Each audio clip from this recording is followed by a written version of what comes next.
Mbunge wa jimbo la Wete Mheshimiwa Amr Seif Abdallah amesema walimu wa madrasa wana mchango mkubwa kuijenga na kuiongoza jamii katika misingi imara ya kiimani, sambamba na kuihamasisha jamii kushirikiana kudumisha umoja, amani katika shughuli za maendeleo. Matamshi hayo yametamkwa mara baada ya kushiriki katika zoezi la kuwapatia sadaka madrasa mbalimbali jimboni humo kufuatia maandalizi ya Maulidi ya mfungo sita, kuzaliwa kwa Mtume Muhammad sallallahu alaihi wasallam. Ghafla hiyo imefanyika leo tarehe 11 mwezi wa 8 2026 katika ukumbi wa mkutano wa Jamhuri Holi wilaya ya Wete Pemba, ambapo pia jumla ya madrasa 20 zimepatiwa sadaka hizo. Kwa hiyo niseme nawashukuru sana na naomba muendelee kuendelea kwa sababu mimi bado ni mtoto kwenu, lakini vile vile na hii mashirikiano makubwa kwa sababu nyinyi ndio katika jamii yetu mna nafasi kubwa sana ya kuongoza jamii yetu na kizazi chetu kilichopo leo na kesho, kwa sababu nyinyi ndio mnafundisha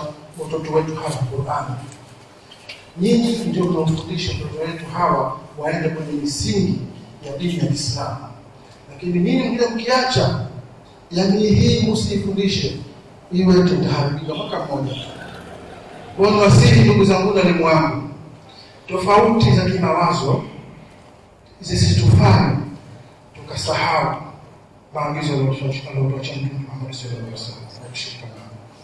Miongoni mwa viongozi ambao wamehudhuria katika ghafla hiyo ni pamoja na mkuu wa mkoa wa Kaskazini Pemba, Mheshimiwa mgeni Khatibu Yahya. Ametoa wito na kuitaka jamii kushirikiana kwa dhati kulinda na kukuza maadili mema katika nyanja zote husika. Niendelee kuambia tushirikiane, dada yenu nipo, ndugu yenu nipo. Mashirikiano yale ya pamoja yatatufanya mkoa wetu uweze kusonga mbele. Kwa kweli mimi nakuwa nasikitika sana kuona kwamba nakuwa na ripoti zile kesi za watoto kulawitiwa, watoto kubakwa, lakini ripoti zile kesi za utumiaji wa madawa ya kulevya na mambo mengine kama hayo yanayokwenda kinyume na maadili ya dini yetu. Ni juzi tu tumepokea taarifa ya mwanafunzi wa miaka 14 kujinyonga. Ni mtoto mdogo sana, hatujui kasibiwa na nini, lakini unakuta wakati mwingine ni mmomonyoko wa maadili. Kwa hiyo walimu wa madrasa tunalo jukumu kubwa la kuwasimamia vijana wetu, la kuwaongoza katika maadili yaliyo bora.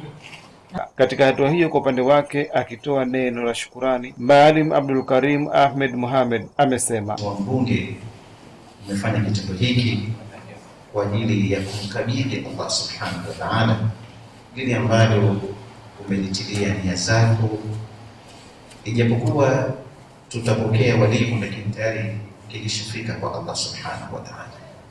Sasa katika kauli hii haikuja bure bure. Allah anasema tajiduhu inda Allah, mtakikuta mlichokitoa kwa Allah subhanahu wa ta'ala.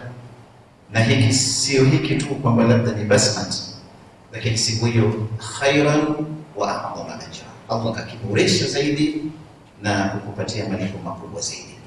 Nikiripoti langu jina ni mimi Mohamed Othman, na hii ni Rada Online TV Pemba.